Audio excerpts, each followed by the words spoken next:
같이 사도신경으로 신앙 고백하심으로 7월 22일 금요일 아침 예배를 하나님께 드립니다. 나는 전능하신 아버지 하나님, 천지의 창조주를 믿습니다. 나는 그의 유일하신 아들, 우리 주 예수 그리스도를 믿습니다. 그는 성령으로 잉태되어 동정녀 마리아에게서 나시고 본디오 빌라도에게 고난을 받아 십자가에 못 박혀 죽으시고 장사된 지 사흘 만에 죽은 자 가운데서 다시 살아나셨으며 하늘에 오르시어 전능하신 아버지 하나님 우편에 앉아 계시다가 거기로부터 살아있는 자와 죽은 자를 심판하러 오십니다. 나는 성령을 믿으며 거룩한 공교회와 성도의 교제와 죄를 용서받는 것과 몸의 부활과 영생을 믿습니다. 아멘.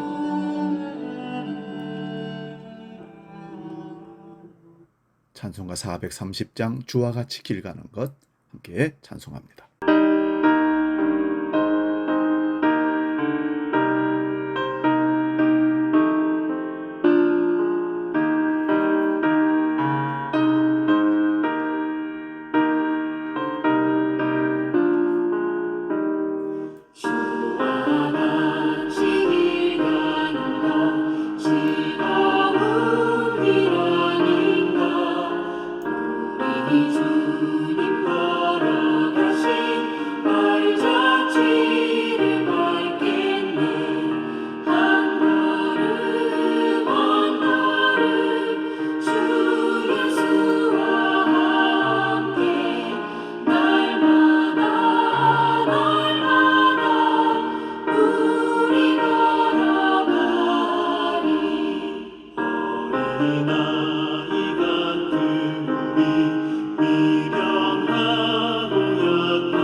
오늘 아침 우리에게 주시는 하나님 말씀은 신약성경 요한복음 11장 25절 26절 두 구절을 봉독할 때 살아계신 주님의 음성을 들을 수 있기 바랍니다. 신약성경 165면에 있는 요한복음 11장 25절 26절입니다. 지금 봉독합니다. 예수께서 이르시되 나는 부활이요 생명이니 나를 믿는 자는 죽어도 살겠고 무릇 살아서 나를 믿는 자는 영원히 죽지 아니하리니 이것을 내가 믿느냐? 아멘. 봉독한 말씀으로 예수님을 멈추게 한 사람들, 이런 제목으로 말씀을 상고하면서 은혜를 나눕니다.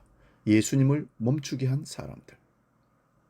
예수님이 가시는 길을 멈추게 한다는 것은 저는 단순히 멈추게 한 행위가 아니라고 생각합니다.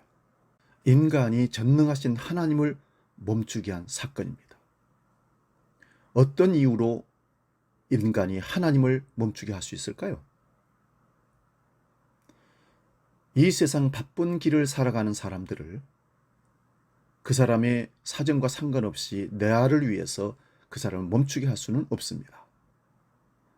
이유 없이 그를 멈추게 했다가는 바쁜 세상 속에서 우리는 비난을 받게 될 것이고 그에게 엄청난 화를 당하게 될 것입니다. 공적인 권세를 가지고 있는 교통경찰 여러분 아시죠?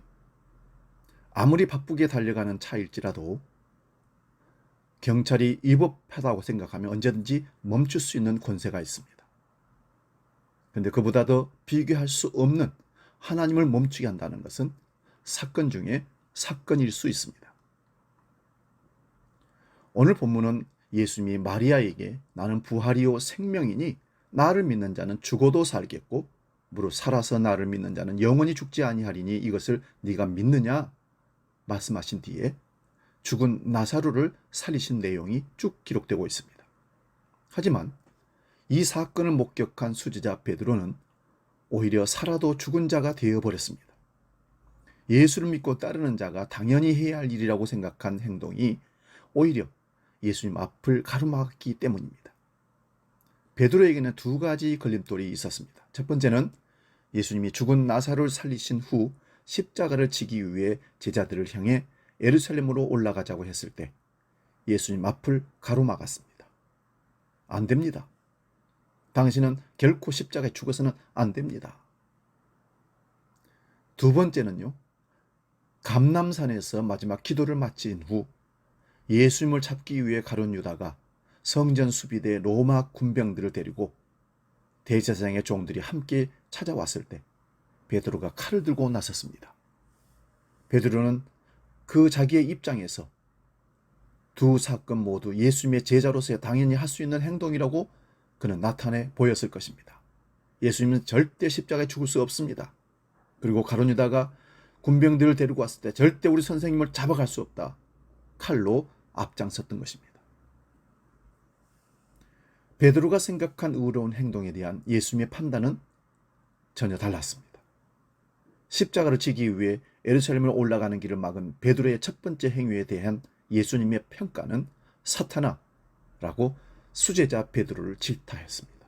또한 예수님은 자신을 붙잡으려고 가룟 유다가 성전 수비대와 군병들을 데리고 올라온 대제사장의 종 말고의 귀를 자른 베드로의 두 번째 행동에 대해서도 검으로 망할 자라고 꾸짖었습니다. 베드로는 자신의 행동을 충정에서 비롯된 것이라고 생각했을 것입니다. 그러나 불행하게도 베드로의 행동은 예수님으로부터 질책을 받은 수치스러운 일로 성경에 기록되어 있습니다. 베드로는 이 일을 통해 예수님의 뜻과 다른 모순을 경험했을 것입니다. 베드로의 행위는 빌라도 법정에서 예수님을 부정하는 데까지 확대됩니다. 베드로는 자기 앞을 가로막은 여종 앞에서 3번이나 예수님을 모른다고 잡아댔습니다. 예수님의 수제자 베드로는 스스로가 예수님 제자임을 부정하며 철저하게 무너져 버렸습니다. 성경은 이때 베드로와 예수님의 눈이 마주쳤다고 기록하고 있습니다. 성경에는 베드로뿐만 아니라 예수님이 가시던 길을 멈추게 한 또 다른 인물이 등장합니다. 바로 여리고의 키 작은 삭개오입니다. 군중에 둘러싸여 말씀하시는 예수님께 다가설 수 없었던 그는 돌 무화과 나무에 올라갑니다.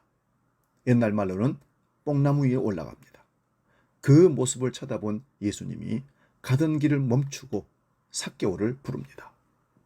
세리장이면서 부자인 삭개오를 예수님께서 향하여 다가가 보시더니 속히 내려오라고 권면합니다. 그리고 예수님은 삭개오가 죄인임이라며 비난하는 그 사람들을 평가를 물리치시고 삭개오 집에 들어가 친히 친구가 되어 주셨습니다. 예수님 왜 그렇게 하셨을까요? 삭개오가 예수님보다 더 높은 위치인 돌 무화과 나무에 자리를 잡고 앉은 것은 사실입니다.